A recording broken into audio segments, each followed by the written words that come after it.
Welcome to Sweet Life Beat Life. We hope this video helps. You need an administrator account, so sign in now. Open services via services. MSC or launch PowerShell as admin. This gives you direct control. Once you have the console, locate the Windows Update service and inspect its startup type and status. If it's disabled, you won't receive updates. If manual or automatic, it may need starting. Make these checks immediately so you can change settings in the next steps.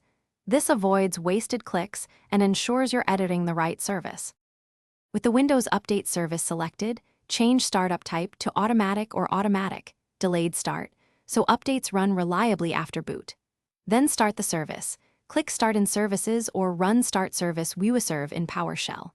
Make sure dependent services like Background Intelligent Transfer Service and Cryptographic Services are running too. They enable downloads and verification. Once started, confirm the status shows running and no errors. If successful, you'll be ready to trigger an update scan in Settings or via the command line. Now trigger a scan in Settings under Update and Security to confirm updates are detected.